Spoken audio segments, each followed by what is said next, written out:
takkan padam, gunung batu pertahananku, landasan tempatku bertumpu, sobat sejati setiap waktu, oh Kristus kekasih jiwaku.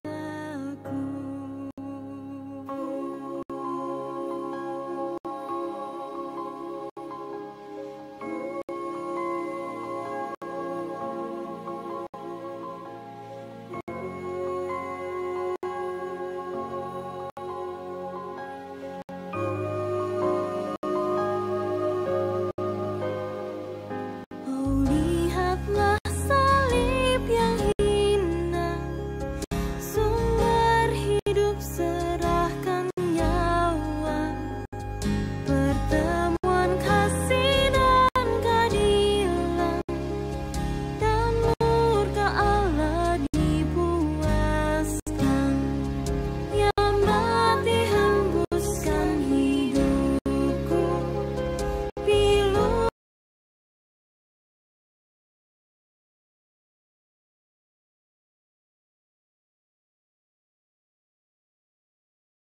yang tak layak punya menangkap.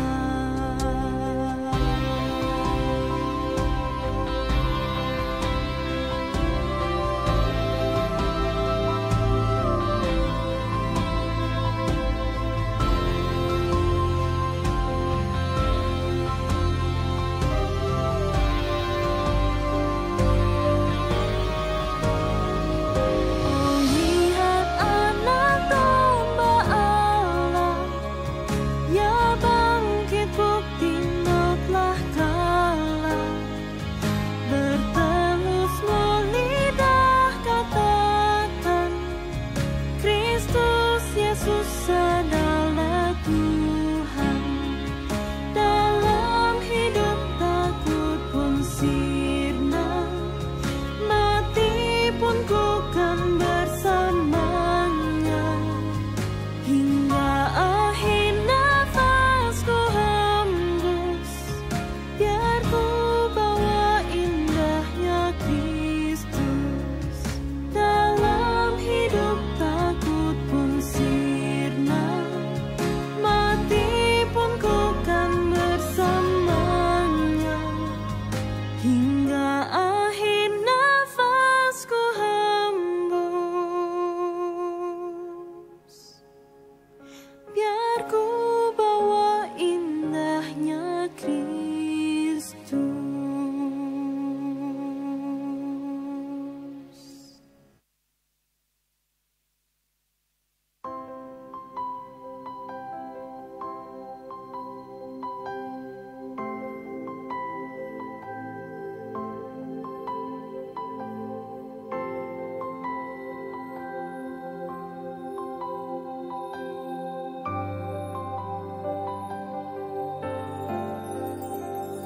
Oh lihatlah Kristus yang indah, sumber mata air yang melimpah, nyanyianku di gelap malam, beri kekuatan yang takkan padam, gunung batu pertahananku, landasan tempatku bertumpu, sobat sejati setiap waktu, oh Kristus kekasih jiwaku.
Salam, selamat pagi jemaat yang dikasihi oleh Tuhan.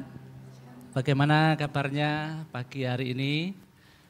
Ya, kita bersyukur jikalau Tuhan mengundang kita, melayakkan kita untuk menghampiri tahtanya. Pada waktu kemarin saya mempersiapkan renungan harian, saya membaca bahwa tirai di bait Allah pada waktu Tuhan Yesus pelayanan di bumi yang terbelah menjadi dua itu tebelnya kurang lebih 10 cm dari beberapa layer. Dan orang tidak bisa masuk ke ruang Maha Kudus menghampirinya karena dosa-dosa manusia. Tapi ketika Tuhan mati, dia menyerahkan nyawanya, tirai itu terbuka. Dan ini menjadi sebuah perlambang bahwa kita bisa bertemu dengan Bapa di surga. Kita bisa menghampiri dengan satu keyakinan pengorbanan Yesus itulah yang membuka jalan. Mari kita memulai ibadah kita. Saya mengundang semua bangkit berdiri. Mari kita mengambil waktu teduh di hadapan Tuhan.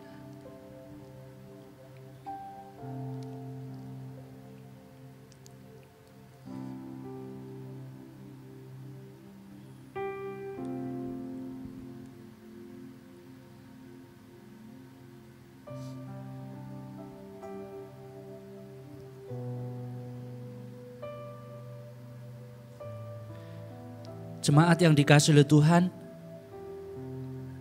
dengan penuh ucapan syukur mari kita meresponi panggilan Allah untuk kita datang beribadah kepadanya, menghampiri tahtanya, menikmati hadiratnya. Dengan satu keyakinan, Tuhan Yesus Kristus telah membuka jalan bagi kita, telah memperdamaikan kita dengan Allah. Dan kiranya sepanjang ibadah ini Tuhan melimpahkan rahmat dan berkat-Nya bagi kita semuanya. Dan biarlah segala pujian hormat hanya bagi Tuhan. Dan kita membuka ibadah ini di dalam nama Tuhan Yesus Kristus. Amin. Silakan duduk kembali, selamat beribadah, Tuhan memberkati.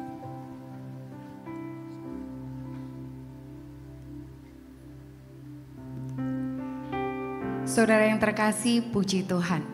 Sekali lagi Tuhan mengizinkan kita untuk beribadah di tempat ini. Semua ini hanya karena anugerah Allah saja di dalam hidup kita. Mari dengan segenap hati kita datang kepadanya. Biarlah kemuliaan Tuhan tetap untuk selama-lamanya. Biarlah Tuhan bersuka cita karena perbuatan-perbuatannya.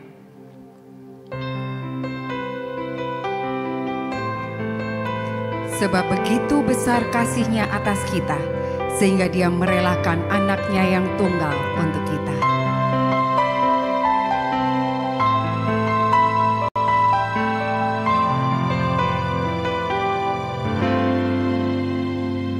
Oh, lihatlah Kristus yang indah, sumber mata air yang melimpah, nyanyianku di gelap malam, beri kekuatan yang takkan Bersama-sama kita pujikan.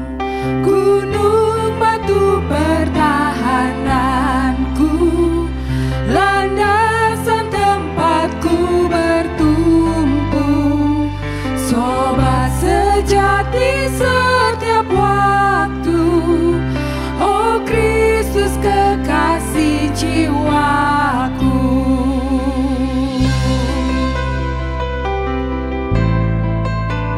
Lagu ini begitu indah. Sekali lagi mari kita pujikan bersama-sama.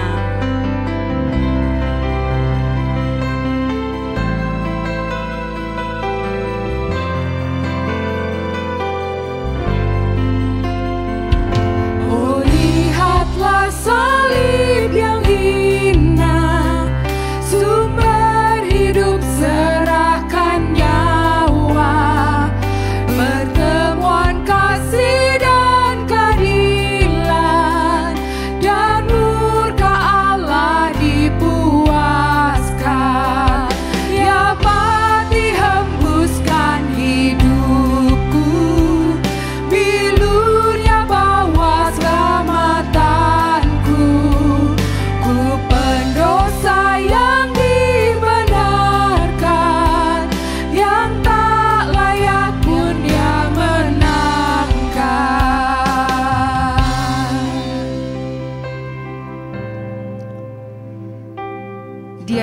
tidak mengenal dosa telah dibuatnya menjadi dosa karena kita, supaya dalam Dia kita dibenarkan oleh Allah.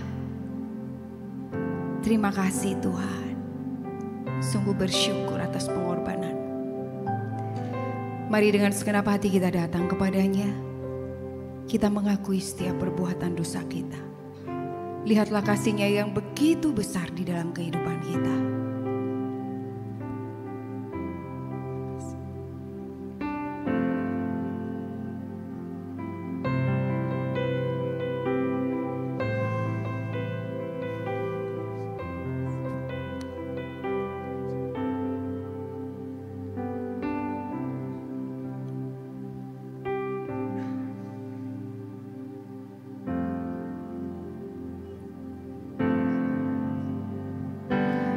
Lihat anak domba Allah, ya bangkit bukti maut telah kalah. Bertelut semua lidah katakan, Kristus Yesus adalah Tuhan.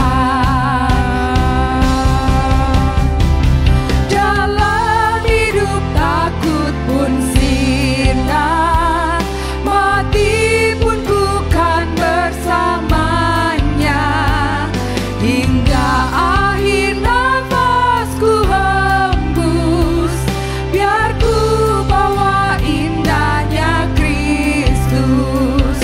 Dalam hidup takut pun sirna, mati pun bukan bersamanya, hingga akhir nafasku hembus, biar ku bawa indahnya Kristus. Hingga akhir nafasku hembus, biar ku bawa indahnya Kristus.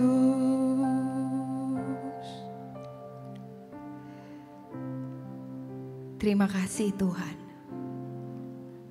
Tak henti-hentinya kami mengucap syukur kepadamu. Kristus cukup bagi kami Tuhan. Engkau adalah Allah yang begitu mengasihi kami.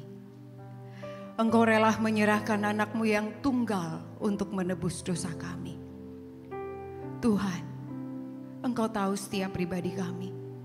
Engkau tahu setiap kami yang datang di sini Tuhan. Engkau tahu setiap perbuatan kami Tuhan. Layakkan kami Tuhan. Ampuni dosa kami. Kami sungguh bersyukur Engkau selalu memberikan kesempatan kepada kami untuk bertelut, untuk mengakui segala dosa kami. Tuhan, kami ingin menjadi anak-Mu yang selalu memuliakan Engkau. Kami ingin membalas kasih-Mu. Kami ingin Tuhan, tapi kami tidak mampu. Tetapi Engkau selalu memampukan kami, Roh Kudus. Kami mau mulai ibadah kami.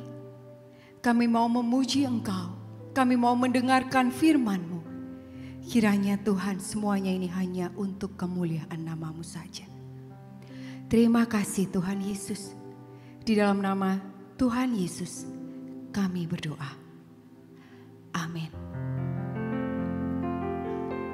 Saudara, saya undang untuk bangkit berdiri. Mari bersama-sama kita mengikrarkan pengakuan iman Nisea Konstantinopel yang berbunyi demikian.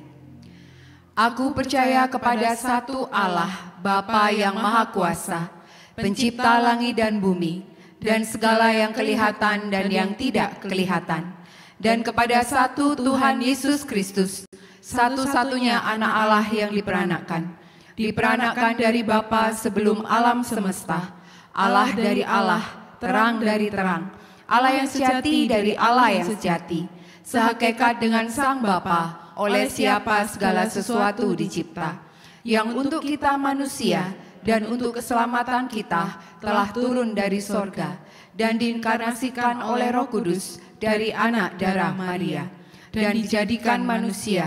Ia telah disalibkan, juga bagi kita di bawah pemerintahan Pontius Pilatus. Ia menderita dan dikuburkan, dan pada hari ketiga ia bangkit kembali sesuai dengan kitab suci dan naik ke sorga dan duduk di sebelah kanan Bapa, dan ia akan datang kembali dengan kemuliaan untuk menghakimi orang yang hidup dan yang mati, yang kerajaannya tak akan berakhir. Dan aku percaya kepada Roh Kudus, Tuhan dan pemberi kehidupan, yang keluar dari Bapa dan Anak, yang bersama-sama dengan Bapa dan Anak, disembah dan dimuliakan, yang telah berfirman dengan perantaraan para nabi. Dan aku percaya satu gereja yang am dan rasuli. Aku mengakui satu baptisan untuk pengampunan dosa, dan aku menantikan kebangkitan orang mati dan kehidupan di dunia yang akan datang. Amin. Amin.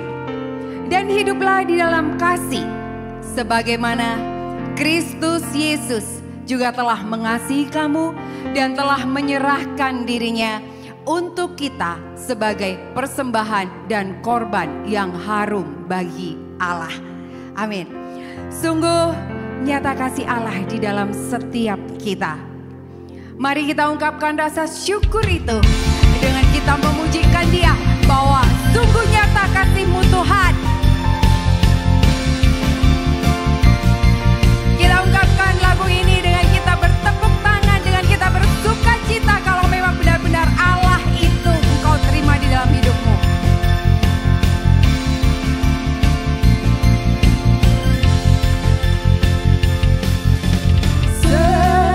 Seindahnya pelangi, secerahnya mentari, namun Kau yang terindah, hanya Kau yang termegah. Walau badai menghadang dan bumi pun bergoncang,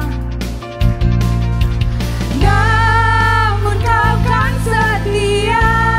Terima kasih Tuhan, menjagaku selamanya. Sungguh nyata kasih-Mu di sepanjang hidupku. Dengan darah-Mu Kau tebus dosaku. Terima kasih Tuhan. Sungguh nyata kasih-Mu di sepanjang hidupku. Segenap hatiku hanyalah untuk-Mu.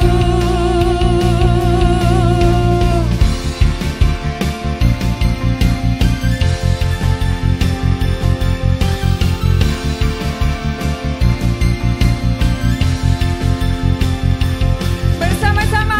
Walau badai menghadang dan bumi pun bergoncang, namun Kau tetap setia Tuhan. Namun Kau kan setia, menjagaku selamanya. Sungguh nyata kasih-Mu di sepanjang hidupku. Dengan darah-Mu Kau tebus dosaku. Sungguh nyata kasih-Mu di sepanjang hidupku.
kasih, saya persilakan untuk duduk kembali.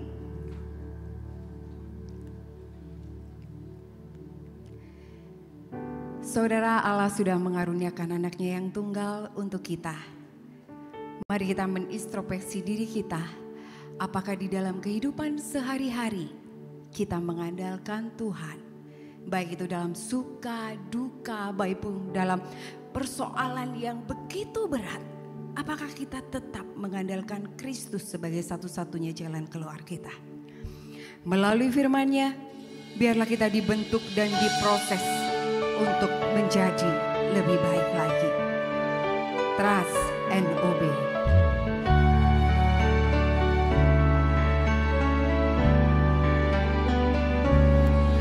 When we walk with the Lord in the light of His word, what a glory He sheds on our way. While we do His good will, He abides with us still, and with all who will trust and obey.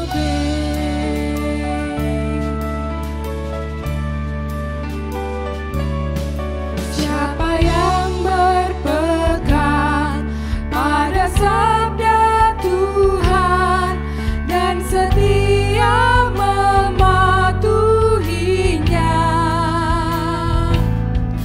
hidupnya mulia dalam cahaya baka, bersekutu dengan Tuhannya.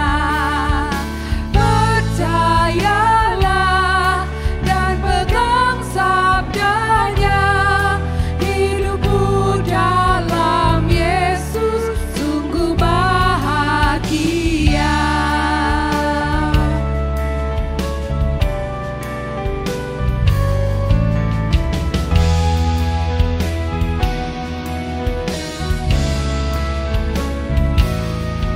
Oh, betapa senang hidup dalam terang, beserta Tuhan di jalannya.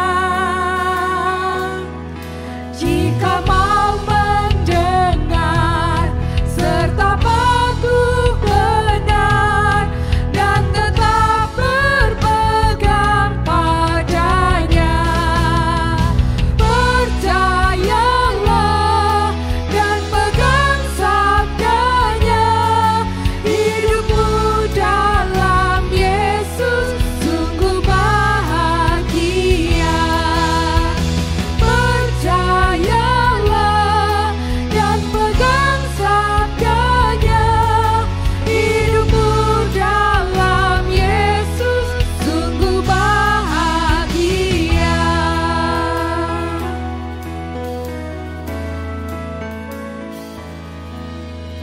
Trust and obey, for there's no other way to be happy in Jesus but to trust and obey.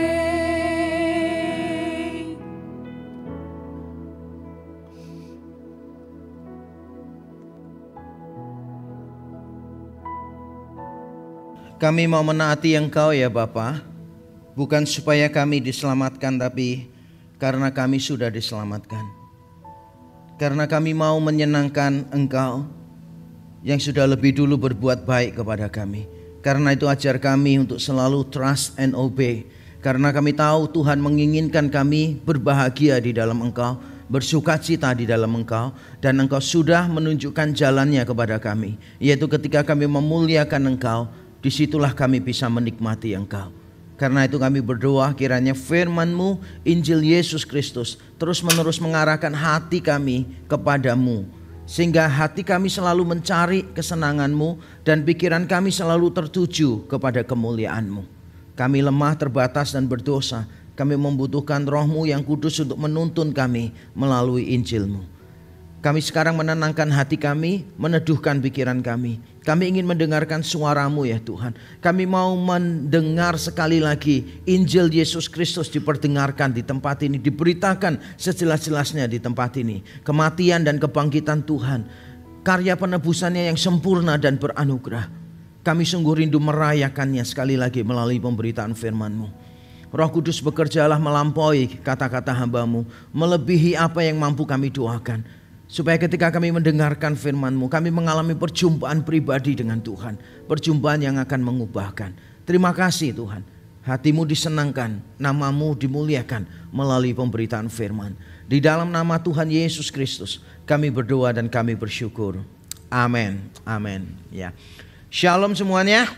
Ya, salam sejahtera dari Tuhan kita Yesus Kristus untuk kita semua yang ada di sini maupun yang ada di rumah masing-masing. Nah, saya yakin setiap kita pasti pernah mendengar istilah ini. Tidak ada rotan.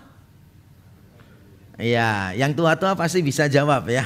Kalau peribahasa itu memang menunjukkan usia orang biasanya. Tidak ada rotan, akar pun jadi. Kalau anak muda biasanya ditanya peribahasa sedikit nggak paham ya gitu. Anak saya juga gitu kan. Kalau saya tanya buah jatuh, tidak jauh dari jawabannya pasar buah gitu. Masuk akal sih ya. Akhirnya toh endapnya di pasar buah begitu kan. Sekali merengkuh dayung, 2-3 hari capeknya nggak hilang-hilang katanya. Karena kan baru sekali, kalau sudah berkali-kali mungkin terbiasa. Kalau orang tua pasti tahu sekali merengkuh dayung 2-3 pulau terlampaui. Yang artinya nggak tahu ya. Sekali melakukan tindakan gitu kan ya, menyelesaikan beberapa hal sekaligus gitu. Sambil menyelam, minum air itu orang tua. Kalau anak muda sambil menyelam, buang air. Nah itu bedanya orang tua dan orang muda. Nah kita pasti pernah mendengar istilah tak ada rotan akar pun jadi. Yang artinya kurang lebih begini. Gak bisa itu gak apa-apalah. Yang penting ada daripada tidak ada. Yang penting ada daripada tidak ada. Kita sering mendengarkan kalimat-kalimat yang semacam itu. Nah pagi ini saya ingin mengajak kita untuk memikirkan satu pertanyaan. Hari ini saya ingin kita memikirkan satu pertanyaannya. Pertanyaannya begini. Untuk ibadah yang sembarangan. Di banyak gereja kan ibadah sembarangan tuh, baik pelayannya maupun jemaatnya. Untuk ibadah yang sembarangan, menurut saudara, lebih baik ibadah yang sembarangan tetap ada atau lebih baik tidak ada ibadah sama sekali? Saya sudah menangkap kebingungan di wajah banyak orang. Banyak gereja kan ada ibadah yang sembarangan tuh. Tidak pakai persiapan lah, orang datangnya sembarangan, melayani dengan konsep yang keliru. Sekarang pertanyaannya begini nih, lebih baik ibadah yang sembarangan itu tetap ada daripada tidak ada, atau lebih baik tidak ada? Kalau saya tebak, banyak di antara kita akan berkata lebih baik ada daripada tidak ada sama sekali. Tapi kalau kita tanya pada Tuhan misalnya, kira-kira lebih baik ada atau tidak ada sama sekali? Nanti kita lihat teks kita ya. Kalau kita tanya kepada Tuhan, Tuhan jawab lebih baik tidak ada. Kaget? Memang begitu. Nanti kita akan pelajari begitu. Sangat disayangkan kalau banyak orang Kristen beribadah dengan cara yang sembarangan. Sangat disayangkan kalau banyak orang Kristen tidak menghargai nilai dari ibadah kita. Kenapa? Karena beribadah adalah kesempatan yang berharga. Mengapa saya katakan ibadah adalah kesempatan yang berharga? Beribadah adalah kesempatan yang berharga karena melalui pengorbanannya yang sempurna, Kristus telah membuka jalan bagi kita untuk mendekat kepada tahta kasih karunia. Untuk mendekat kepada tahta kasih karunia. Di sini sebetulnya kita bisa melihat salah satu perbedaan antara ibadah yang benar dengan ibadah yang tidak benar. Ibadah yang tidak benar itu selalu mulai dengan manusia. Dan biasanya di banyak gereja omongannya begini, saudara 2-3 orang berkumpul, Tuhan ada. Dan kita di sini lebih dari 2-3 orang, Tuhan ada karena kita berkumpul. Seolah-olah ibadah itu karena kita berkumpul maka Tuhan memberikan respons. Seolah-olah ibadah itu adalah kita yang mengambil inisiasinya, lalu Allah hanya memberikan respons. Tapi kalau kita melihat di dalam Alkitab, ibadah tidak seperti itu. Kita bisa datang kepada Bapa mendekati tahta kasih karunia itu karena Kristus sudah mati di atas kayu salib, memungkinkan kita untuk beribadah kepada Dia. Makanya kalau Bapak Ibu Saudara perhatikan di sini, setiap kali votum, mengambil saat teduh, selalu dimulai dengan kalimat Allah mengundang kita untuk beribadah. Karena saya yakin di dalam segala sesuatu yang kita lakukan, bukan kita yang memulai mengambil inisiatifnya, tetapi Allah yang memulai. Kita ini responsif, Allah itu yang mengambil inisiatif. Setuju? Di dalam ibadah juga begitu. Makanya kita harus memandang ibadah sebagai sesuatu yang menggairahkan kita, karena harga ibadah kita sangat mahal sekali. Saya tahu beberapa di antara kita harus menyalipkan kedagingan kita. Saya pernah diundang khotbah di satu gereja, ibadah pertamanya jam 5:45. Itu menyalipkan daging banget. Ketika saya mau mengeluh bagaimana, wong cuma bangun lebih pagi aja kan gak ada masalah sih. Saya membayangkan pelayan musiknya itu loh saudara. Itu harus latihan jam berapa? Kalau acaranya jam 5:30 misalnya, itu pelayan musiknya harus latihan jam berapa? Di beberapa gereja memang gitu, jam 5:30 saudara. Saya pernah berjumpa beberapa pelayan, saya tanya, kamu latihannya kapan? Yo pas KU1. Jadi KU1 itu latihan gladi bersih, untuk KU2 katanya. Untuk ibadah yang berikutnya terlalu pagi katanya begitu. Nah saya tahu beberapa di antara kita beribadah itu dengan membayar harga. Mungkin kita mau tidur lebih lama, mungkin kita harus kita nantilah jalan-jalannya dipospon dulu, ditunda dulu, didelay dulu. Mungkin kita geser waktunya dan sebagainya. Tapi saya menyadari apapun yang kita dalam tanda kutip korbankan, tidak pernah korbankan sebetulnya. Apapun yang kita korbankan untuk pelayanan, untuk ibadah, tidak akan pernah melebihi korban Kristus yang memungkinkan kita beribadah dan melayani Dia. Dan itulah yang harus kita camkan di dalam hati kita, di dalam pikiran kita. Nah hari ini mari kita melanjutkan teks kita dari Maleakhi saudara. Karena ini minggu yang kedua, berarti seri khotbah eksposisi perjanjian lama. Kita akan membahas pasal 1 ayat 10-14. Mari kita membaca bersama-sama.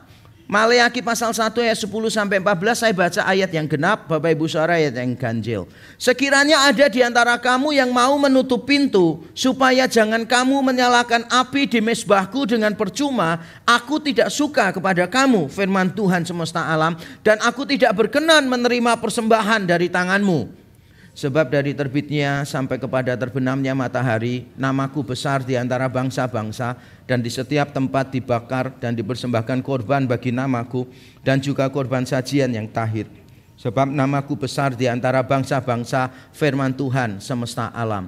Tetapi kamu ini menajiskannya karena kamu menyangka meja Tuhan memang cemar dan makanan yang ada di situ boleh dihinakan. Kamu berkata, lihat alangkah susah payahnya. Dan kamu menyusahkan aku, firman Tuhan semesta alam. Kamu membawa binatang yang dirampas, binatang yang timpang, dan binatang yang sakit. Kamu membawanya sebagai persembahan. Akan berkenankah aku menerimanya dari tanganmu, firman Tuhan? Terkutuklah penipu yang mempunyai seekor binatang jantan di antara kawanan ternaknya, yang dinasarkannya, tetapi ia mempersembahkan binatang yang cacat kepada Tuhan. Sebab aku ini raja yang besar, firman Tuhan semesta alam, dan namaku ditakuti di antara bangsa-bangsa. Amin. Amin. Seperti yang saya sudah jelaskan di dalam beberapa khotbah yang lalu, Maleakhi melayani setelah masa pasca pembuangan. Setelah bangsa Yehuda berdosa kepada Tuhan lalu dibuang ke Babel, Babel dikalahkan oleh Persia. Lalu Raja Kores atau Koresi dari Persia mengizinkan para tawanannya, bukan cuma orang Yehuda sebetulnya, mengizinkan para tawanan yang dibawa oleh Babel diizinkan untuk pulang ke tempatnya masing-masing. Dan Raja Kores itu adalah raja yang sangat kompromistis, sangat oportunis sekali. Tiap kali dia mengalahkan satu negara, dia itu malah memuji dewa di tempat itu. Biasanya kan kalau orang perang zaman kuno dan dia menang, dia mengolok-ngolok dewa bangsa yang dikalahkan. Tapi Kores selalu berkata begini, hei orang Babel misalnya, hei orang Babel, mengapa kamu kalah? Sebab kamu tidak setia kepada dewamu Marduk gitu. Lalu Kores berlutut di depan Marduk. Keren ya Kores ya. Makanya banyak ahli sejarah mengatakan Kores itu mau berlutut di depan patung manapun asalkan pada waktu berlutut ada uang yang dia ambil dari atas lantai. Oportunis banget maksudnya. Dia pokoknya oportunis, mengambil hati orang-orang tertentu, orang-orang tawanannya, dan mengizinkan pulang. Nah, di dalam kedaulatan Tuhan, tanpa Kores ketahui, tanpa Kores sadari, Kores itu hatinya telah digerakkan oleh Tuhan. Dan itu sudah dinubuatkan oleh Yesaya sebelum bangsa Yehuda ditaklukkan oleh Babel. Jadi sebelum Persia menjadi bangsa yang besar, dunia masih dikuasai oleh Babel, Tuhan sudah bilang kepada Yesaya bahwa nanti Tuhan akan pakai Raja Persia untuk membebaskan bangsa Yehuda. Mungkin pada waktu itu bangsa Yehuda berpikir, untuk apa butuh mereka, wong kita masih merdeka. Atau mungkin mereka berkata, mana mungkin, ini Babel gede, Persia itu masih kecil di sana, jauh di sana. Tapi kenyataannya tanpa disadari Kores telah menjadi alat kepanjangan Tuhan. Dan ini kita ketahui semua karena penemuan arkeologis yaitu yang dinamakan sebagai sebuah silinder Kores namanya. Jadi ada sebuah semacam tabung silinder begitu, ada tulisan-tulisan Persia di sana, dan ketika dibaca itu ternyata menunjukkan keputusan-keputusan Raja Kores yang sejalan dengan apa yang kita lihat di dalam Alkitab. Nah, bangsa Yehuda setelah diizinkan pulang, mereka mulai secara rombongan bergantian, mereka datang di bawah kepemimpinan Zerubabel, Ezra, Nehemia. Mereka membangun tembok bait Allah, membangun bait Allah, membangun tembok Yerusalem, mengadakan reformasi Taurat. Wah, suasananya kalau kita baca ya di dalam kitab Ezra, Nehemia itu heboh banget gitu kan. Wah, membacanya heboh banget. Tetapi tidak lama kemudian terjadi situasi yang biasa-biasa, atau dalam istilah saya, euforia perlahan sirna. Semua kembali tampak biasa. Bukankah itu gambaran hidup saya dan saudara ya? Ketika Tuhan bekerja secara khusus di dalam hidup kita, wah luar biasa gitu kan ya. Lama-lama mulai biasa. Mau tes? Coba kita tes ya. Siapa yang akhir Desember lalu membuat resolusi? Semangat ya membuat resolusi. Nggak ada yang bikin resolusi di sini. Luar biasa ya. Ini karena nggak mau ditanya berikutnya atau karena saudara takut atau apa nih? Memang nggak buat ya. Beberapa orang itu kan kalau akhir tahun itu semangat untuk membuat resolusi. Pertanyaannya, kita ini biasanya kalau buatnya akhir Desember ya. Kita masih semangat di Januari, di Februari, Maret masih lumayan lah, masih ingat. Begitu April kita udah mulai lupa itu poin-poinnya apa. Mulai Mei kita cuma ingat satu poin. Begitu masuk Juni seperti sekarang, kita mulai lupa kita buat resolusi atau bukan. Bukan cuma lupa isinya, kita bahkan lupa kita membuat atau enggak. Itulah kita. Makanya ada peribahasa panas-panas tai ayam. Kita bersemangat di awal tapi kemudian mulai meredup. Di dalam banyak hal kelihatannya kita menjadi orang yang seperti itu. Euforia kita cepat sirna, lalu kita kembali menjadi orang yang biasa. Dan itulah yang terjadi pada bangsa Yehuda di zaman Maleaki. Mereka tetap beribadah di bait Allah, iya, tapi mereka beribadah itu dengan sembarangan. Mempersembahkan korban juga secara sembarangan. Pokoknya asal ada saja. Para imam melakukan tugasnya ya rutinitas, yang penting ada saja. Dan kalau kita mau jujur ya, itulah gambaran di banyak gereja. Para pelayan, para rohaniwan hanya sekadar maintaining apa yang ada, hanya menjalankan rutinitas saja. Jemaat-jemaat juga datang ibadah hanya sebagai sebuah keharusan, kewajiban. Sebab nanti kalau tidak ibadah, nanti takut kena hukuman. Daripada kena hukuman, waduh, dihukum Tuhan sakit seminggu. Mending ibadah cuma 2 jam ya kan. Ada berapa banyak di antara kita yang punya pikirannya seperti itu, saudara? Beribadah karena takut dihukum. Dan jujur, banyak ibadah di gereja-gereja adalah ibadah yang biasa. Cuma rutin, menjalankan rutinitas, formalitas belaka. Dan kita bertanya-tanya, mengapa ibadah pada zaman Maleaki bisa menjadi seperti itu? Mengapa para imamnya bisa seperti itu? Mari kita lihat bersama-sama mengapa bisa seperti itu. Itu adalah yang bagian pertama yang akan saya jelaskan. Mengapa bisa terjadi seperti itu. Dan nanti bagian kedua saya akan menjelaskan bagaimana respons Tuhan terhadap itu. Mari kita sekarang lihat mengapa bisa seperti itu. Jawabannya adalah karena konsep yang keliru. Konsep yang keliru melahirkan tindakan yang keliru. Saya bacakan ayat yang ke-12 dan ayat yang ke-13. Saya bacakan. Ini ada di tengah-tengah ayat kita ya, 10 sampai 14, ini ada di tengah-tengahnya. Tetapi kamu ini menajiskannya karena kamu menyangka meja Tuhan memang cemar dan makanan yang ada di situ boleh dihinakan. Kamu berkata, lihat alangkah susah payahnya dan kamu menyusahkan aku, firman Tuhan semesta alam. Kalau dalam bahasa Inggris terjemahannya sangat beda sekali dengan bahasa Indonesia. Kalau dalam bahasa Inggris begini saudara, kamu berkata lihat alangkah susah payahnya dan kamu napah. Napah itu kalau dalam bahasa Ibrani itu artinya gini, kita mengeluarkan nafas dari hidung kita. Jadi gambarannya itu begini saudara, lihat alangkah susahnya lalu kita menghadapkan hidung kita kepada Tuhan dan kita begini. Kurang ajar banget ya. Dan memang begitu. Dalam bahasa Inggris hampir semua menerjemahkannya dengan tepat. Saya tidak tahu penerjemah Lembaga Alkitab Indonesia kenapa memilih kamu menyusahkan aku. Bukan kamu menyusahkan aku sebetulnya. Jadi bangsa Yahudalah yang berkata, aduh betapa susahnya ibadah yang model yang di hukum Taurat itu.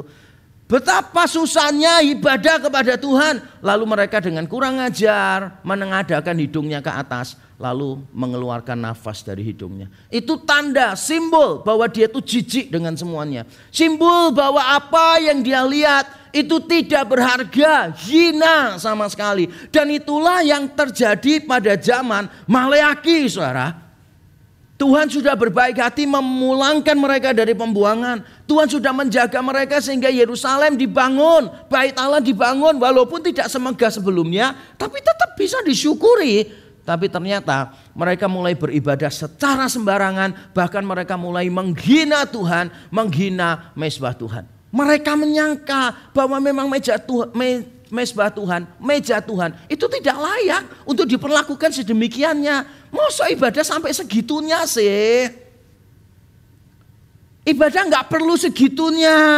Yang penting ada, yang penting ada, yang penting ada. Nah kalau sampai kita punya pemikiran ibadah itu yang penting ada, yang penting ada, yang penting ada. Saya kok tidak merasa kita mengasihi Tuhan dengan sungguh-sungguh. Sejak beberapa tahun yang lalu saya memberikan ide kepada koordinator ibadah cukup lama sebetulnya bertahun-tahun yang lalu. Supaya para pelayan ibadah itu dilakukan audisi lagi. Dites kemampuannya, skillnya. Karena kita ingin memberikan tiap tahun lebih baik untuk Tuhan. Dan siapa yang tidak memenuhi persyaratan ditolong oleh pihak gereja dengan cara apa? Dileskan, dipanggilkan guru vokal, guru musik dan sebagainya. Pelayan-pelayan yang lain juga sama. Kita di sini mengadakan worship clinic secara rutin setiap tahun. Kenapa? Karena kita ingin memberi ibadah yang lebih baik untuk Tuhan. Kita nggak mau pokoknya ada. Yang penting ada. Kita tidak mau memiliki mentalitas yang semacam itu. Karena itu mentalitas yang tidak disukai oleh Tuhan. Nah kalau sampai kita punya pemikiran ibadah yang penting ada, mengajar sekolah minggu yang penting ada gurunya, pendeta khotbah yang penting ada yang dikhotbahkan, walaupun tidak menggali Alkitabnya, walaupun tidak ada doktrin yang benar yang diajarkan, yang penting ada yang khotbah, maka saya tahu ibadah-ibadah semacam itu adalah ibadah-ibadah yang sedang dibicarakan oleh Maleaki di sini. Penyebabnya mulai dari konsep yang keliru. Seberapa besar kita memiliki konsep tentang ibadah yang benar. Saudara, saya di sini saudara bersama dengan yang lain-lain, hamba Tuhan yang lain. Kami ingin supaya saudara bukan cuma melakukan ibadah, tapi saudara juga memahami teologi ibadah yang benar. Maka sejak worship clinic yang awal-awal dulu bertahun-tahun yang lalu, saya mengajarkan tentang teologi ibadah yang benar. Konsep ibadah itu seperti apa dan sebagainya. Tujuannya apa? Supaya saudara itu memiliki konsep yang benar. Karena kalau konsep tentang ibadahnya salah, kita tidak bisa berharap banyak untuk ibadah yang dilakukan setiap minggunya. Dengan kata lain begini, teologi ibadah yang tidak benar menghasilkan praktek ibadah yang sembarangan. Kecuali konsepnya dikoreksi, tindakannya akan sulit untuk diperbaiki. Saya ambil satu contoh misalnya, ada beberapa gereja itu yang gemar untuk bagi-bagi hosti itu, roti dan anggur ya. Biasanya roti dan anggurnya ditaruh di plastik dan di dalam ibadah mereka itu cukup mengagetkan saudara, cukup mengagetkan sekali. Mungkin saudara kalau ada di dalam ibadah mereka, saudara tuh bisa bingung ini gereja atau bukan saudara. Karena pada saat membagi roti dan anggur, orang itu berebutan, benar-benar berebutan, sampai akhirnya sebanyak-banyaknya itu dilempar, orang itu rebutan sampai di lantai, ngambilin semua. Kenapa? Mereka mengambil sebanyak-banyaknya. Karena mereka sudah diajar bahwa roti dan anggur itu menyembuhkan. Mereka diajar bahwa roti dan anggur itu jimat, itu adalah memiliki kuasa magic yang bisa menyembuhkan penyakit mereka. Maka mereka nggak mau bawa satu, mereka bawanya banyak. Mereka simpan di rumah, jaga-jaga nanti kalau ada yang sakit mereka makan itu supaya sembuh. Mereka tidak sadar bahwa ada waktu mereka rebutan semacam itu, mereka itu telah menunjukkan gaya hidup yang bertabrakan sama Injil. Kamu egois. Kamu tidak peduli dengan orang lain. Terlepas dari saya tidak setuju bahwa itu tidak menyembuhkan. Saya percaya itu tidak menyembuhkan. Tetapi kalaupun itu menyembuhkan, itu menunjukkan gaya hidup yang egois, yang tidak peduli dengan orang lain. Dan itu menunjukkan gaya hidup yang tidak teratur di dalam ibadah, semaunya sendiri. Kenapa bisa terjadi seperti itu, saudara? Jawabannya simpel. Karena konsep teologinya salah. Misalnya ada satu gereja punya konsep begini, Tuhan bertahta di atas pujian umatnya. Benar sih, memang ada ayatnya. Terus ditekankan terus, Tuhan bertahta di tengah umatnya, di atas pujian umatnya. Tidak heran apa? Begitu nyanyi semangat, begitu duduk saya khotbah shalom saudara, udah mulai gini semua saudara. Baru shalom awal saudara ya, belum baca ayat, belum saya keluarkan Ibrani Yunaninya, itu semua sudah di dalam dunia roh semua. Kenapa? Karena mereka merasa yang paling penting bukan firman, ngerti maksudnya? Teologi kita itu akan menentukan cara ibadah kita. Orang reform juga gitu, punya pemikiran yang paling penting itu firman. Lalu mereka secara salah begini, yang paling penting khotbah. Firman itu belum tentu khotbah. Karena firman itu bisa disampaikan lewat pujian, setuju? Firman bisa disampaikan lewat komentar. Firman bisa disampaikan lewat doa, bukan cuma lewat khotbah. Sebaliknya, tidak semua orang yang berkhotbah itu menyampaikan firman. Kalau yang diceritakan cuma kesaksian pribadi dan sebagainya, bukan firman yang digali, nah kita perlu bertanya, apakah itu menyampaikan firman atau cuma membacakan firman dan menyampaikan kisah kehidupannya? Kita akhirnya punya pemikiran begini, yang paling penting berarti bagian khotbah, berarti kita nggak perlu datang lebih awal. Berarti kalau nyanyi kita nggak perlu sungguh-sungguh di dalam menyanyi. Kenapa? Karena bukan itu yang paling penting.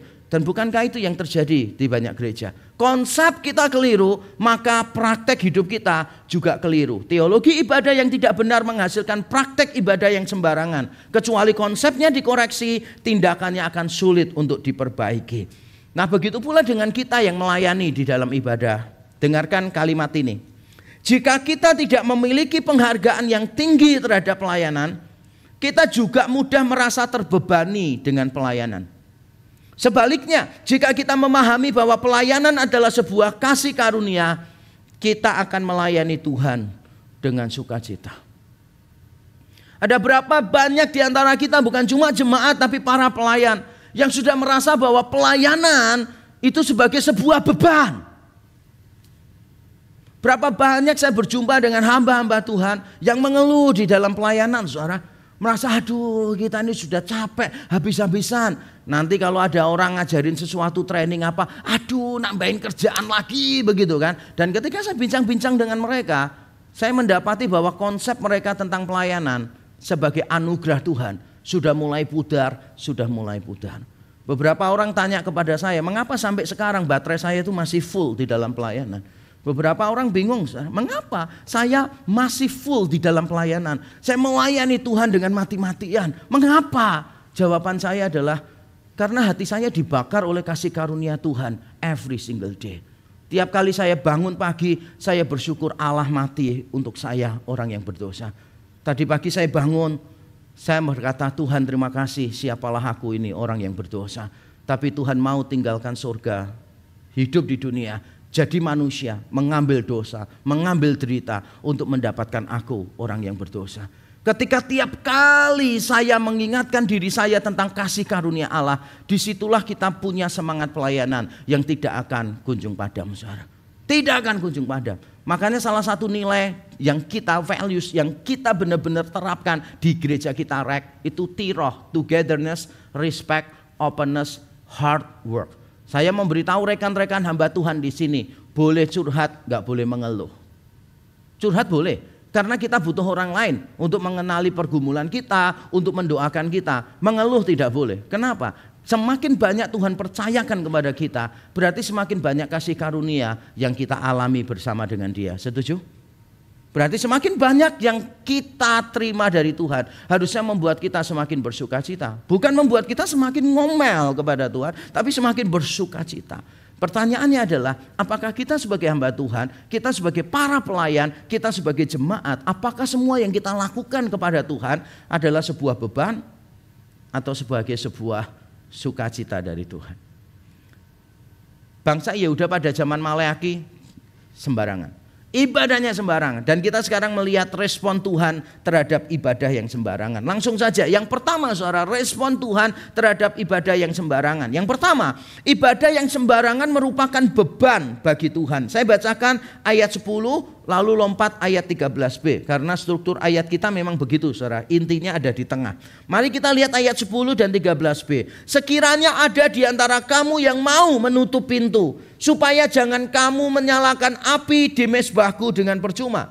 Jadi pintu di sini bukan pintu rumah, bukan pintu gerbang, tapi pintu Bait Allah, karena di sini ada menyalakan api di mezbahku dengan percuma. Aku tidak suka kepada kamu, firman Tuhan semesta alam, dan aku tidak berkenan menerima persembahan dari tanganmu.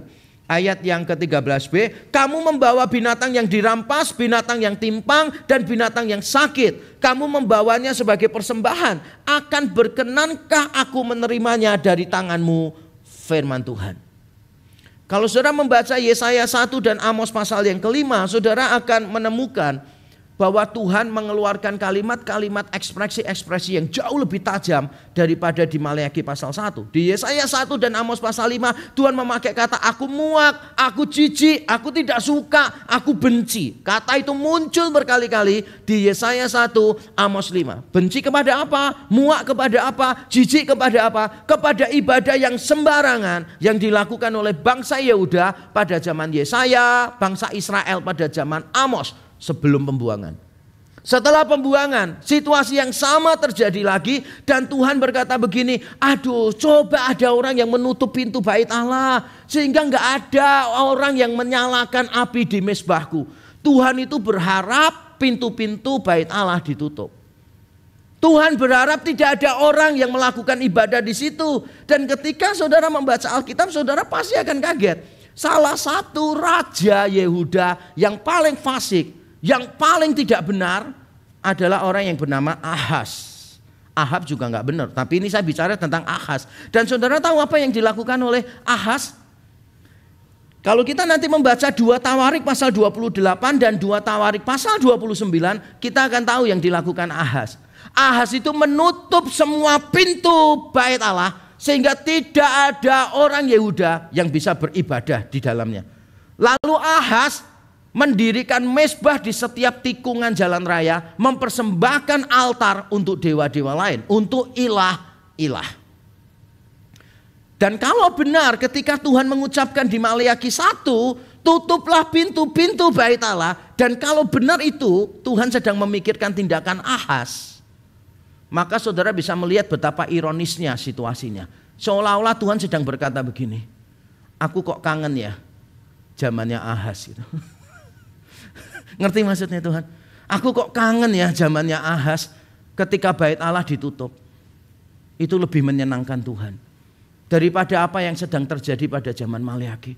Saudara, ketika saya membaca ini, saya tuh gemetar loh sungguhan. Saya bertanya-tanya, apa jadinya dengan gereja-gereja yang pelayanannya sembarangan? Apa jadinya dengan gereja-gereja yang pengkhotbahnya sembarangan, yang para pelayannya sembarangan? Saudara, Tuhan itu seolah-olah mau berteriak, lebih baik pintu gereja jangan dibuka deh. Itu lebih baik. Aku kangen zaman-zaman Ahaz dulu ketika nggak ada ibadah di bait Allah. I feel much better. Wow. Itu respon Tuhan. Jangan sampai kita punya pikiran ibadah yang sembarangan lebih baik ada daripada tidak ada. Masih lumayan ada daripada tidak ada sama sekali. No, Tuhan tidak berpikir seperti itu. Dan berikutnya saudara, dari ayat tadi kita belajar satu hal lagi juga. Di dalam ayat yang tadi dikatakan, aku tidak suka kepada kamu, firman Tuhan semesta alam, dan aku tidak berkenan menerima persembahan dari tanganmu. Perhatikan ya, di mata Tuhan siapa dan apa itu penting. Tapi kalau Tuhan harus memilih salah satu, Tuhan itu pilih siapa. Siapa, yaitu orang, tetap lebih penting daripada apa, yaitu persembahan. Makanya pertama kali Tuhan mengatakan aku tidak suka kepada kamu, makanya Tuhan tidak menerima persembahannya.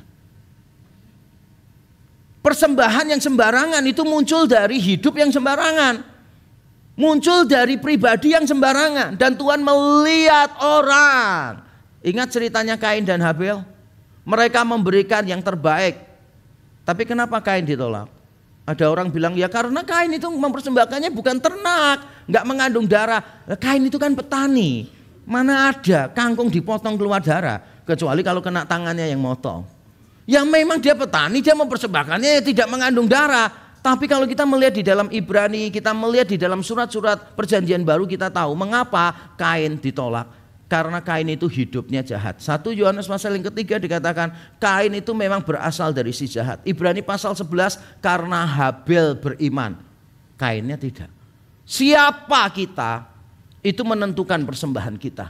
Kalau saudara adalah orang yang sembarangan dengan Tuhan, saudara tidak memandang kerohanian sebagai hal yang penting, maka semua yang saudara lakukan kepada Tuhan pasti akan sembarangan. Dan Tuhan ketika melihat ibadah, Tuhan melihat orang dulu, lalu Tuhan melihat persembahannya.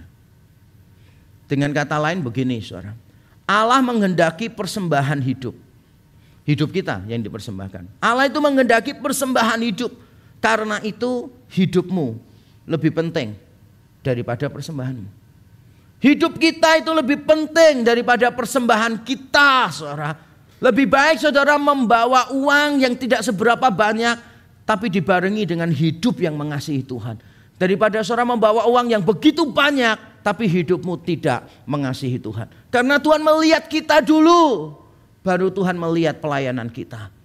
Di dalam media sosial saya pernah menulis begini saudara. Jangan sampai keluasan pelayanan kita itu melebihi kedalaman karakter kita. Karena sekarang ini banyak orang yang suka keluasan, dampak, populer, semuanya serba terkenal. Pertanyaannya, apakah kita punya akar yang cukup saudara? Jangan biarkan keluasan dampak kita melebihi kedalaman karakter kita. Karena begitu kita tidak punya karakter, kita ada di atas, kita pasti jatuh. Keterampilan, orang banyak bilang begitu kan. Keterampilan membawa kamu berada di puncak. Tetapi hanya karakter yang membuat kamu tetap ada di sana. Tanpa karakter yang siap saudara, kita seringkali gak mampu bertahan di sana. Makanya saya berkali-kali mengajarkan demikian. Kadangkala Tuhan mau bawa kita itu dari sini ke sini saudara. Tuhan menamakan yang ini titik A, menariknya ya. Tuhan tidak sebut ini titik B. Tuhan seringkali sebut ini titiknya itu D. Karena Tuhan tahu kalau langsung ke sini kita nggak mampu bertahan. Maka Tuhan bawa kita ke B, Tuhan bawa kita ke C. Supaya pada akhirnya Tuhan bawa kita ke D, kita menjadi orang yang lebih siap di situ. Saya tidak bisa membayangkan apa jadinya saya sebagai seorang gembala di gereja kalau saya tidak pernah berjumpa dengan pimpinan saya dulu di sebuah STT, Sekolah Tinggi Teologi. Karena rektor saya dulu adalah orang yang hati gembalanya sangat kuat sekali. Saya belajar banyak penggembalaan dari beliau di kampus. Saya tidak bisa membayangkan seandainya saya langsung ada di penggembalaan tanpa berjumpa dengan beliau. Setiap kita harus sadar bahwa Tuhan itu mengatur kita terus. Mempersiapkan bukan cuma karir kita. Mempersiapkan bukan cuma pencapaian kita, tetapi juga yang lebih penting Tuhan menyiapkan karakter kita. Karena Tuhan melihat orang, baru melihat persembahan. Yang kedua, apa yang menjadi respon Tuhan terhadap ibadah yang sembarangan? Ibadah yang sembarangan itu mendatangkan hukuman. Tuhan memberikan hukuman kepada orang yang beribadah dengan sembarangan. Saya bacakan ayat yang ke-14a, saudara. Terkutuklah penipu. Berarti orangnya lagi yang dilihat. Baru persembahannya. Yang mempunyai seekor binatang jantan di antara kawanan ternaknya yang dinasarkannya, tetapi ia mempersembahkan binatang yang cacat kepada Tuhan. Ini sekarang bicara tentang nasar. Nasar lalu persembahan korbannya sembarangan. Ini sedikit berbeda dengan kasus sebelumnya, saudara. Kasus sebelumnya di ayat-ayat sebelumnya itu bangsa Yehuda memberikan korban yang sembarangan tapi bukan nasar. Saya masih bisa paham sih. Kalau korbannya wajib, mereka memberikannya sembarangan, saya masih bisa paham. Karena kan memang dari awalnya tidak mau. Dari awalnya memang tidak rela memberi. Itu mungkin karena kewajiban, karena keharusan dan sebagainya. Sama seperti misalnya begini deh. Saudara yang pernah di sini sebelum pandemi dengan setelah pandemi dalam hal kolektor kan beda ya. Sebelum pandemi kan kolektornya diedarkan gitu. Dan ada beberapa kolektan mungkin ketika saudara bingung gitu. Bingung itu bukan bingung naruh uangnya di mana. Saudara bingung punya uang atau enggak. Sama petugas kolektornya ditungguin terus gitu. Dan ternyata enggak punya gitu kan ya. Nah, ketika kantong kolektor diedarkan, kita itu mau tidak mau ada dorongan untuk tetap memberi, benar ya? Karena malu dengan sekeliling dan sebagainya. Maka ketika saudara memberi secara sembarangan, mungkin saya masih bisa paham walaupun salah. Tapi saya bisa paham. Tapi kalau kasusnya saudara ambil inisiatif, misalnya janji iman, nanti berjanji sama Tuhan. Tuhan kalau bisnisku ini berhasil, proyek yang ini berhasil, selesai, aku akan memberikan persembahan kepada Tuhan. Itu nasar namanya. Ternyata setelah selesai semuanya berhasil, saudara tetap memberikannya sembarangan. Dan itu yang sukar untuk diterima. Dan itulah yang terjadi pada bangsa Yehuda di zaman Maleaki. Nasar itu kan sebetulnya respon awal terhadap kebaikan Tuhan. Tuhan nanti kalau Tuhan berbuat begini, aku akan begini. Kalau Tuhan begini, aku akan begini. Makanya Alkitab itu tidak terlalu menekankan kita untuk bernasar. Dan saya paham kenapa kita jangan mudah bernasar, saudara. Karena bernasar itu lama-lama membuat kita itu bisa tergoda melakukan transaksi dengan Tuhan. Tuhan, kamu melakukan ini, nanti aku lakukan ini. Bisa jadi kita nanti akan punya pola pikir yang transaksional dengan Tuhan. Walaupun nasar bukan dimaksudkan untuk itu, tapi kita bisa tergoda melakukan transaksi dengan Tuhan. Makanya Alkitab sekali lagi saudara tidak mengharuskan kita untuk bernasar. Bahkan Alkitab beberapa kali mengatakan hati-hati dengan nasarmu. Jangan mudah mengucapkan nasar. Tapi begitu kita sudah mengucapkan nasar, maka kita jangan menunda-nunda menggenapinya. Begitu kita sudah bernasar, kita wajib untuk menepatinya. Yang terjadi pada zaman Maleaki bukan begitu, saudara. Orang-orang itu bernasar. Nah, saya tidak tahu nasarnya apa. Mereka mungkin bernasarnya begini, Tuhan pokoknya kalau ini berhasil, aku akan memberikan persembahan khusus kepada Tuhan. Ternyata setelah ini berhasil, mereka memberikan persembahan yang sembarangan kepada Tuhan. Dan ini lebih parah daripada korban wajib. Sekali lagi, kalau korban wajib memang dari awal nggak mau orangnya. Memang dari awal dia merasa terpaksa. Sehingga persembahannya sembarangan saya masih bisa mengerti. Tapi nasar ini kan tidak ada paksaan. Orangnya sendiri yang berkata kepada Tuhan, Tuhan kalau engkau berbuat ini aku akan memberikan ini. Ternyata tidak diberikan. Dan dari sini kita tahu dari awal mereka sedang bertransaksi dengan Tuhan. Dari awal mereka bukan sedang mengasihi Tuhan, memberikan sesuatu kepada Tuhan. Bukan, mentalitasnya bukan gini, Tuhan aku benar-benar kepengen memberi kepada Tuhan, tapi aku nggak punya uang. Tuhan tolong berkati bisnisku yang ini. Nanti supaya kalau bisnisku berjalan, aku bisa memberi sesuatu kepada Tuhan. Nah kalau itu kan munculnya dari kasih kepada Tuhan. Nasar yang muncul karena kita mengasihi Tuhan, ingin melakukan sesuatu untuk Tuhan. Tapi apa yang dilakukan bangsa Yehuda pada zaman Maleaki kelihatannya bukan begitu kok. Mereka melakukan nasar itu untuk bertransaksi dengan Tuhan. Tuhan berkati ini ya, nanti tak kasih ini. Oke, di dalam anugerahnya Tuhan kasih. Ternyata bangsa Israel tidak menepati janjinya. Sebagian orang bernasar untuk mendapatkan sesuatu yang baik dari Tuhan. Tetapi setelah dikabulkan, mereka mempersembahkan korban yang tidak baik kepada Tuhan. Apakah itu gambaran dari hidup kita? Kita seringkali berdoa kepada Tuhan, Tuhan aku ingin menjadi berkat bagi semakin banyak orang. I want to be the channel of your blessings, gitu kan ya. A channel of your blessing to many people. Wah, setelah Tuhan berkati, udah lupa tuh sama janji-janjinya. Kita mungkin dulu berkata, Tuhan kalau engkau begini, aku kepengen Tuhan ini supaya aku bisa berdampak besar. Setelah Tuhan berikan, apakah kita masih ingat doa-doa kita? Saya diajar oleh Pak Joseph Tong tentang doa, saudara. Pak Joseph Tong itu ternyata kalau saudara ngomong sama dia, Pak Tong tolong doakan ini. Pak Tong itu doakan loh. Nah berapa kali? 2 kali seingat saya. Satu tentang gereja dan satu tentang diri saya. Pak Tong itu tanya, loh bagaimana itu gerejamu itu? Dulu kan kita mau beli bangunan yang di Mer itu kan. Pak Tong dulu memimpin acara malam dananya. Lalu ketemu bertahun-tahun kemudian, bagaimana tuh gerejamu itu?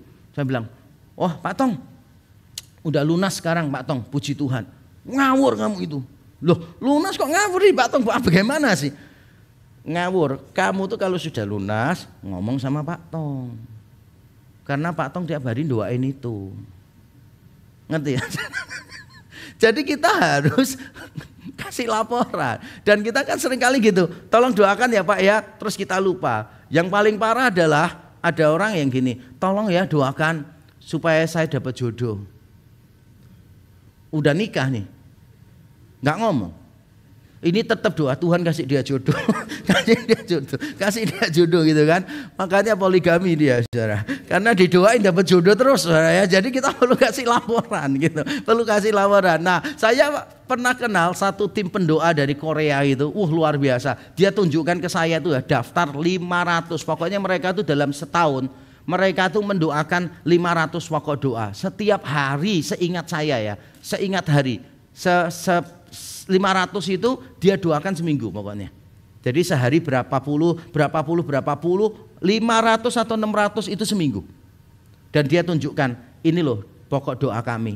Terus saya tanya, itu yang dicoret apa? Ini yang dicoret yang sudah dijawab. Jadi orangnya kasih laporan, oh sudah ya dicoret, nggak usah didoakan lagi. Saudara itu kalau minta bantu doa tolong lapor. Ada orang Pak bantu doa Pak, mak saya sakit, Mak. Oh iya, gitu. Didoakan nih, gitu. Udah mati, udah dikuburin lama.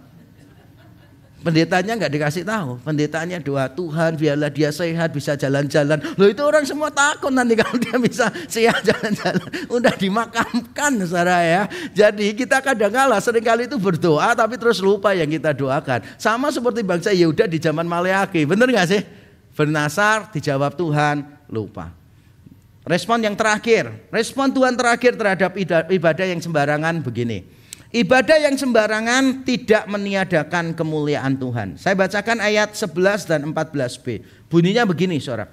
Sebab dari terbitnya sampai kepada terbenamnya matahari, namaku besar di antara bangsa-bangsa. Dan di setiap tempat dibakar dan dipersembahkan korban bagi namaku, dan juga korban sajian yang tahir. Bukan yang sembarangan. Sebab namaku besar di antara bangsa-bangsa. Diulang lagi. Firman Tuhan semesta alam. Lalu ayat 14b ayat terakhir. Sebab aku ini raja yang besar. Firman Tuhan semesta alam. Kata besar muncul di situ. Dan namaku ditakuti di antara bangsa-bangsa. Bangsa-bangsa muncul lagi di situ. Dan kalau saudara membaca ayat 5 yang sudah kita bahas di khotbah sebelumnya, kalimatnya yang sama muncul. Bahwa Tuhan kemuliaannya itu besar di antara bangsa-bangsa. Maksudnya apa sih? Kenapa Tuhan perlu mengulang-ulang ini? Jadi Tuhan mengulang-ulang kemuliaannya pada saat yang sama itu di dalam konteks dia dihina. Meja Tuhan boleh dinajiskan. Bangsa Yehuda tidak menghormati Tuhannya sendiri. Tapi Tuhan berkata begini, kalau kamu tidak menghormati aku, tidak masalah. Karena nanti bangsa-bangsa yang akan menghormati aku. Kamu memberikan korban yang sembarangan, tidak masalah. Karena nanti bangsa-bangsa lain yang akan memberikan korban yang tahir kepadaku. Ingat Yesus pernah berkata apa kepada orang-orang Farisi, orang-orang Yahudi? Kamu pikir aku tidak bisa menciptakan keturunan Abraham dari batu-batu ini? Kita seringkali merasa diri terlalu penting, saudara. Makanya salah satu filosofi pelayanan di tempat ini yang saya sering ulang-ulang adalah tidak ada orang yang terlalu penting sampai tidak bisa digantikan orang lain. Setuju? Tidak ada orang yang terlalu penting sampai tidak bisa digantikan oleh orang lain. Kadangkala kita tuh merasa diri itu penting. Walaupun kita nggak pernah sombong, tapi kita merasa diri penting. Misalnya dengan cara ngomong gini, kalau dalam kepanitiaan nanti ada dia, saya nggak mau loh ya. Seolah-olah kan saudara berkata begini, ya sekarang pilih aja, yang penting aku atau dia. Biasanya kalau ada orang ngomong gitu, Pak, nanti dalam kepanitiaan kalau ada dia saya nggak mau loh Pak. Yang saya coret orang ini pasti. Kenapa? Dia merasa diri terlalu penting. Gak bisa. Dalam pelayanan tidak ada satupun di antara kita termasuk saya yang terlalu penting sampai tidak bisa digantikan oleh orang lain. Saya tahu kebenaran ini pahit, tapi itulah seharusnya kebenaran yang disampaikan. Sebab kalau tidak, saudara, nanti akan menimbulkan banyak masalah. Orang merasa diri dibutuhkan, menimbulkan sindrom superhero di dalam diri kita, dan itu sangat berat sekali. Saya pernah sharing kepada BPH Majelis di tempat ini, saudara. Saya dulu punya sindrom superhero gitu, sindrom Mesias. Maksudnya apa sindrom Mesias? Saya ini kalau ada sesuatu yang saya nggak bisa tolong, saya itu sampai nggak bisa tidur, kepikiran terus. Nanti ada gereja minta ini gitu, saya nggak bisa, terus saya mulai pusing gitu. Bagaimana ya nolong gereja itu? Nanti ada orang tanya di dalam seminar saya pertanyaan tentang Alkitab yang sangat kritis. Saya merasa jawaban saya itu tidak memuaskan dia. Saya itu bisa nggak tidur. Nanti saya mikirnya gini, bagaimana iman orang itu ya? Pasti goncang. Waduh, tapi saya nggak kenal orang itu siapa ya gitu. Tapi saya bersyukur, saya ketemu dengan sponsor saya orang Korea. Dan dia mengeluarkan satu kalimat yang mengubahkan hidup saya. Waktu saya ketemu dengan dia, saudara, dia berkata begini, Yakub, you have to know one thing. You are not the Messiah.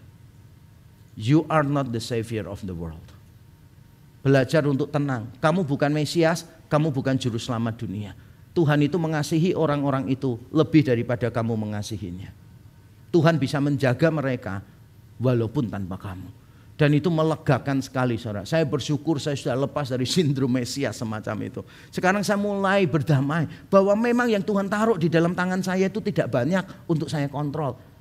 Saya merasa lebih tenang dikontrol oleh Tuhan daripada saya merasa tenang karena mengontrol banyak hal. Dan Tuhan berkata kepada bangsa, ya udah kamu nggak mau nggak apa-apa. Aku akan pakai bangsa-bangsa lain. Dan ini adalah pengharapan mesianis yang muncul berkali-kali di dalam perjanjian lama. Dikutip oleh Yesus di dalam perjanjian baru. Misalnya di perjanjian lama Yesaya 59, di Matius 8, Lukas 13, Yesus mengutip itu. Tapi saya mau bacakan yang dari Wahyu, saudara. Mari kita baca yang dari Wahyu. Kemudian daripada itu aku melihat sesungguhnya suatu kumpulan besar orang banyak yang tidak dapat terhitung banyaknya dari segala bangsa dan suku dan kaum dan bahasa berdiri di hadapan tahta dan di hadapan anak domba, memakai jubah putih dan memegang daun-daun palem di tangan mereka, dan dengan suara nyaring mereka berseru, keselamatan bagi Allah kami yang duduk di atas tahta dan bagi anak domba. Kitab Wahyu pasal 7 ayat 9 dan 10. Inilah yang akan terjadi nantinya, saudara. Tidak peduli banyak gereja melakukan ibadah yang sembarangan, orang Kristen tidak mau beribadah kepada Tuhan dengan sungguh-sungguh, banyak orang menolak Yesus sebagai Tuhan. At the end of the day, gambaran inilah yang akan terjadi. Dan saya ingin mengajak kita menutup khotbah ini dengan membaca kalimat terakhir. Mari kita baca yang keras, 1, 2, 3. Melalui kebenaran Kristus, kita dapat beribadah kepada Allah yang benar dengan cara yang benar. Melalui Injil Kristus yang diberikan kepada segala bangsa, kemuliaan Tuhan akan dihormati oleh semua bangsa. Saya bacakan sekali lagi, saudara mendengarkannya dan berkata amin di dalam hati kita. Melalui kebenaran Kristus kita dapat beribadah kepada Allah yang benar dengan cara yang benar. Melalui Injil Kristus yang diberikan kepada segala bangsa, kemuliaan Tuhan akan dihormati oleh semua bangsa.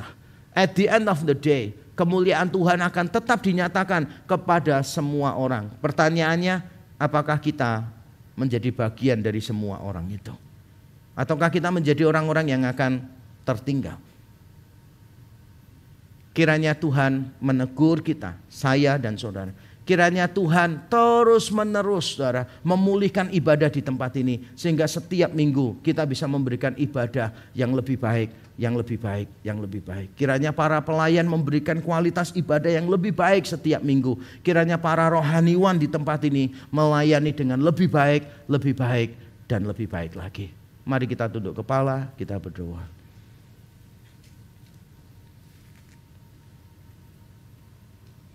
Mari masing-masing kita datang kepada Tuhan. Yang pertama saya ingin mengajak para pelayan. Para hamba Tuhan, pelayan ibadah, guru-guru sekolah minggu, para pengurus, para penatua. Mari kita bertanya pada diri kita sendiri. Apakah kita sudah memberi yang terbaik untuk Tuhan di dalam pelayanan? Atau kita melayani dengan asal-asalan? Mari masing-masing kita jujur kepada diri kita.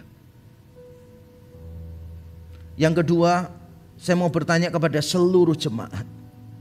Apakah ketika engkau beribadah di tempat ini, engkau beribadah dengan sukacita, dengan ucapan syukur? Karena merayakan korban Kristus yang sempurna, yang memampukan kita bisa berjumpa dengan Bapa yang sempurna itu. Ataukah selama ini ibadah menjadi beban bagi kita, menjadi keharusan, menjadi rutinitas? Mari kita datang kepada Tuhan dan mohon ampun. Bapa di surga, kami datang kepadamu. Mohon ampun di hadapanmu ya Tuhan. Karena kami, umatmu yang mendengar maupun hambamu yang menyampaikan. Kami seringkali memberikan ibadah dan pelayanan yang sembarangan kepada Tuhan. Bahkan kami seringkali merasa ibadah dan pelayanan itu sebagai beban di dalam hidup kami. Tuhan ampunilah kami. Ampuni kalau kami sudah terjebak pada rutinitas kami. Kami menjalankan semuanya hanya sebagai sebuah formalitas. Tuhan ampuni kami. Ampuni kalau di dalam disiplin rohani kami melakukannya dengan terpaksa. Tuhan ampuni. Kami bersyukur Kristus sudah mati di atas kayu salib. Membuka jalan yang lebar satu-satunya bagi kami. Sehingga kami bisa datang ke ruang Maha Kudus. Berjumpa dengan Bapa yang kudus. Kami bersyukur untuk penebusan Kristus atas hidup kami. Terima kasih Tuhan, terima kasih. Roh-Mu yang kudus kiranya menolong kami untuk melakukan firman-Mu. Di dalam nama Tuhan Yesus kami berdoa dan bersyukur. Amin. Tuhan memberkati kita.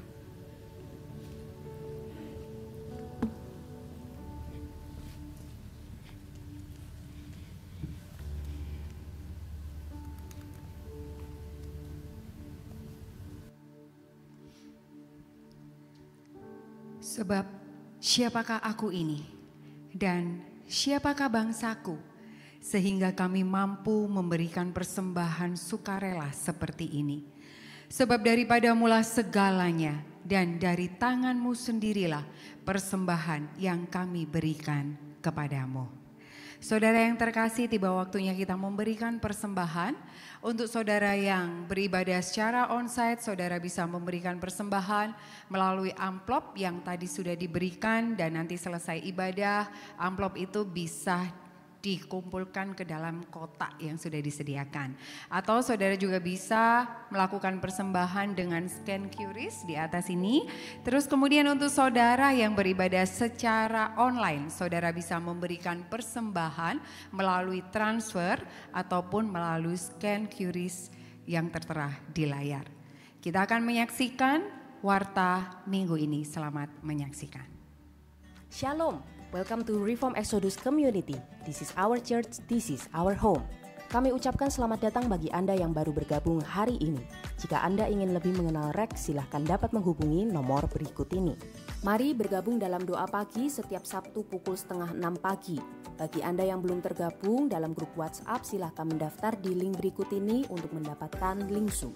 Ayo teman-teman muda, bergabunglah di dalam persekutuan remaja dan pemuda. Langsung hubungi kontak berikut ini. Ikuti Gathering and Outing dalam rangka HUT REK yang ke-31 dengan tema Are We Really Growing? Rabu 19 Juli bertempat di Bukit Doa Immanuel Briket. Scan QR-nya sekarang juga untuk pendaftaran. Mari bersama ikut serta dalam layanan medical check-up Sabtu 8 Juli di Rumah Sakit Gotong Royong. Ada berbagai layanan check-up yang bisa Anda pilih. Daftarkan diri Anda segera, info lanjut dapat menghubungi nomor pada layar. Hai guys, ikuti Camp Remaja REK dengan tema Epicentrum 26-28 Juni di Kota Batu. Pendaftaran cuma sampai 18 Juni loh, daftarkan dirimu segera ya. Shalom jemaat sekalian, saya ada di sini ingin menyampaikan beberapa hal. Yang pertama, saya ingin meminta maaf sebesar-besarnya karena rencana pembukaan REK Galaxy Mall di bulan Juni terpaksa ditunda beberapa bulan ke depan. Ada beberapa hal yang di luar perkiraan kami sebagai panitia pembangunan yang memaksa kami untuk memundurkan acara pembukaannya. Yang kedua, saya ingin mendorong Bapak Ibu saudara sekalian untuk terus berpartisipasi mendukung proyek ini. Mari doakan terus-menerus, mari berikan tenaga Bapak Ibu saudara sekalian, dan jangan lupa juga mengunjungi website untuk fundraising kita di gm.rec.or.id. Bapak Ibu saudara bisa mengetahui berapa banyak yang kita perlukan dan seberapa banyak yang sudah dikumpulkan. Saya sangat mendorong kita untuk berpartisipasi. Yang ketiga, saya ingin mendorong setiap pelayan dan pengurus untuk mengikuti pemuridan. Ya, pelayan pengurus yang sudah mengikuti katekisasi diwajibkan untuk mengikuti pemuridan mulai bulan Juni ini. Pemuridan akan diadakan setiap hari Sabtu jam 4 sampai jam 6 sore di daerah Galaxy Mall. Segera Bapak Ibu saudara daftarkan diri. Kemudian bagi Bapak Ibu saudara sekalian yang belum mengikuti katekisasi tapi ingin berjemaat di REK Galaxy Mall, saya mendorong secepatnya juga untuk mengikuti kelas katekisasi. Saya sungguh rindu supaya kita semua bukan cuma beribadah secara rutin tetapi juga bertumbuh dengan baik. Saya rindu supaya setiap pelayan dan pengurus bukan cuma sibuk di dalam pelayanan tetapi juga memperhatikan pertumbuhan rohani mereka. Kita menganut sebuah filosofi bahwa pertumbuhan rohanimu lebih penting daripada pelayananmu. Silakan Bapak Ibu saudara sekalian memperhatikan apa yang saya sampaikan dan kemudian mengambil sebuah tindakan konkret. Terima kasih, Tuhan memberkati.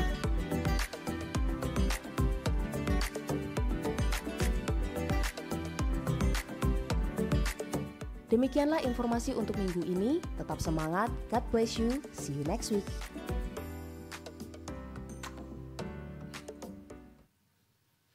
Oke, ada beberapa hal yang ingin saya tegaskan. Yang pertama berkaitan dengan kegiatan sekolah minggu.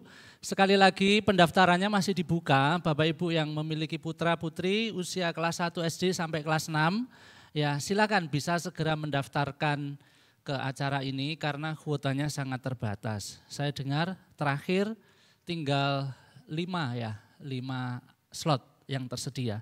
Jadi segera daftarkan diri.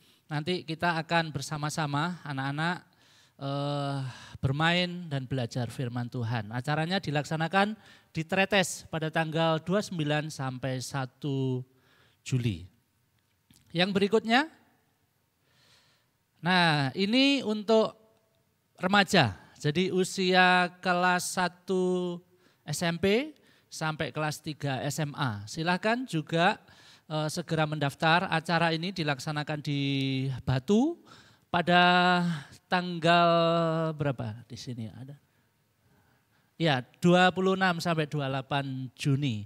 Ada beberapa pembicara yang nanti akan mengisi dalam sesi-sesi yang sudah direncanakan. Lalu yang berikutnya, ini adalah kerjasama dari Diakonia REK Lokal Nginden dengan Rumah Sakit Gotong Royong. Kita bersyukur ada satu kerjasama yang baik dan kita memberikan layanan medical check up.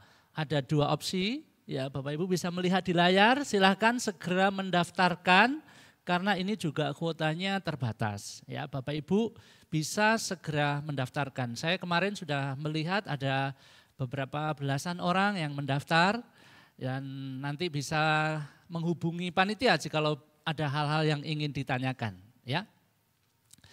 Lalu yang berikutnya mengenai kegiatan ulang tahun gereja kita. Nah, seperti yang sudah diumumkan, ulang tahun ini formatnya agak berbeda. Kita akan mengadakan ibadah padang bersama-sama seluruh REK yang ada di Surabaya. Nah, hal yang perlu diperhatikan adalah bahwa acara ini gratis. Acara ini gratis untuk seluruh jemaat dan simpatisan REK. Jadi segera mendaftar. Karena kita memiliki target nanti yang hadir kurang lebih 400-an jemaat. Dan itu membutuhkan pengaturan transportasi, tempat, persiapan acara yang harus matang. Karena banyak. Nah oleh sebab itu segera mendaftar. Dan ini satu hal, yang sudah mendaftar jangan sampai tidak datang. Ya, yang sudah mendaftar jangan sampai tidak datang. Acara ini memang gratis. Tapi kalau Bapak Ibu sudah daftar, enggak jadi datang, malah suruh bayar. Gitu ya. Jadi sudah daftar, enggak jadi datang, suruh bayar. Tapi kalau daftar, datang gratis. Gitu. Kenapa sih begitu? Karena begini, beberapa event itu ya digratiskan. Daftar. Akhirnya kita sudah membatasi, waduh slotnya sudah penuh nih. Gitu ya. Ternyata yang daftar malah nggak datang, kan kasihan tuh. Banyak yang ingin ikut malah nggak jadi. Jadi yang sudah daftar harus datang. Kalau daftar nggak datang, segera hubungi panitia, lebih baik begitu. Segera hubungi panitia, sorry ya ini saya kemarin daftar ternyata ada acara, dibatalkan. Oke, nanti kita akan buka slot untuk jemaat yang lain ya. Tapi kalau nggak kabari sudah daftar nanti langsung ditagih ya panitia, ini kamu daftar loh ya, nggak jadi datang gitu ya. Dan biayanya 10 kali lipat. Oke ya, segera daftar. Kita akan mengadakan acara ini di mana ini? Bukit Doa Immanuel, Prigen ya. Saya sudah melihat ada panitia yang mempersiapkan luar biasa acaranya, kebersamaan dari seluruh jemaat REK yang ada di Surabaya ya. Lalu yang terakhir ya REK Mantu. Nah, ini ya. Siapakah yang akan jadi pengantin? Nah ini orangnya di depan. Ya, gereja akan memberkati pernikahan dari Kak Eka dan Kak Fide pada tanggal 24 Juni di tempat ini pukul 11. Nah, ini juga ada satu hal yang penting. Bapak Ibu yang mau hadir, ya ini kan seluruh jemaat diundang, betul ya Kak Eka ya. Seluruh jemaat diundang, Bapak Ibu silakan hadir tapi harus mengisi konfirmasi ini ya. Jadi konfirmasi kehadiran Bapak Ibu bisa mengisinya, tujuannya apa? Ya supaya kita juga mempersiapkan karena tempatnya terbatas, nanti kita akan mempersiapkan. Karena ini nanti targetnya 1.000 orang ya Kak Eka yang hadir ya. Jadi harus diatur di bawah sini semua diatur kursinya ya. Oke, jadi silakan daftar ya, silakan daftar. Ya, REK akan mantu ini pertama kali di tempat ini ya. Oke, itu saja yang ingin saya umumkan dan biarlah ini menjadi perhatian kita semua dan terima kasih. Mari saya mengundang semua bangkit berdiri. Kita akan berdoa untuk persembahan yang sudah kita kumpulkan. Kita juga akan berdoa untuk beberapa pokok doa syafaat. Kita berdoa menyerahkan untuk kejadian luar biasa, ada satu penyakit rabies yang terjadi di beberapa daerah. Kita berdoa supaya itu bisa teratasi.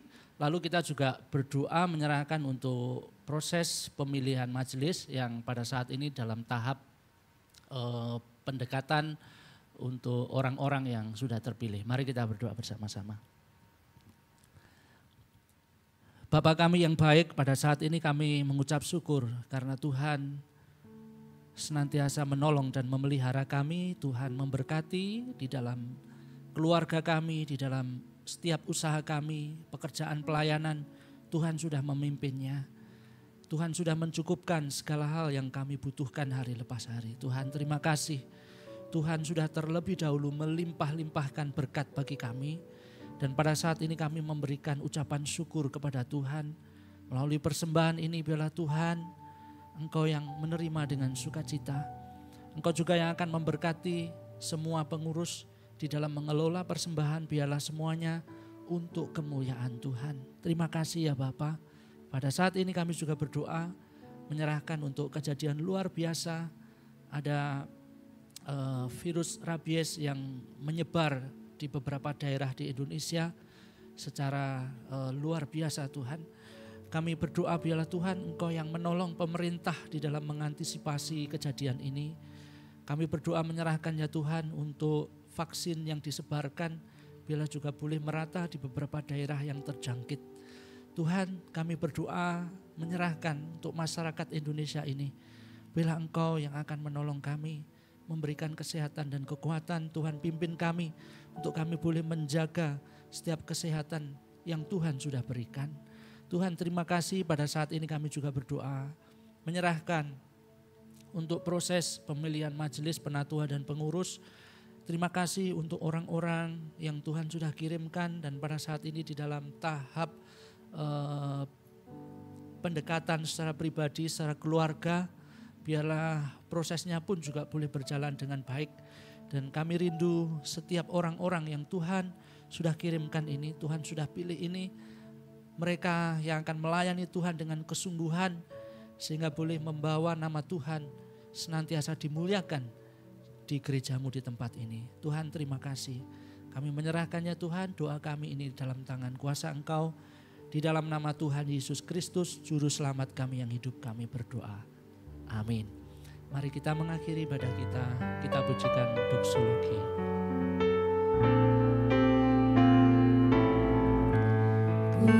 Puji Allah Bapa Putra, puji Allah Roh Kudus, ketiganya yang esa. Pohon selamat sumber berkat. Jemaat yang dikasihi oleh Tuhan, engkau sudah menikmati persekutuan dengan Allah, menikmati hadiratnya pada saat ini, menikmati firman-Nya, dan sebentar lagi engkau akan kembali ke tempat masing-masing. Pulanglah dan jadilah pelaku firman Tuhan. Kini terimalah berkat dari Allah Tritunggal. Kiranya Allah Bapa memberkati engkau dan melindungi engkau.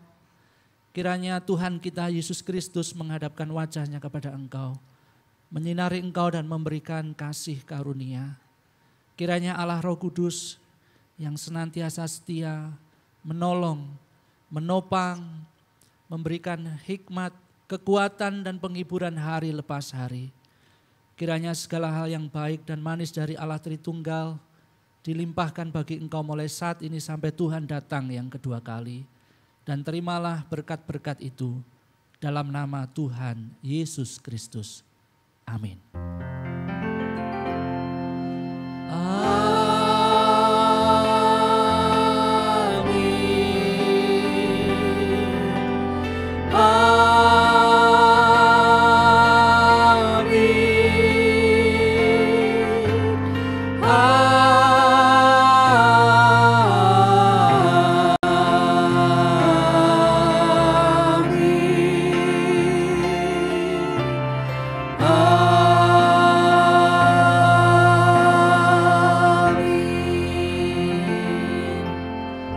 Silakan duduk kembali Bapak Ibu, mengambil waktu teduh. Selamat hari Minggu, Tuhan memberkati kita semua.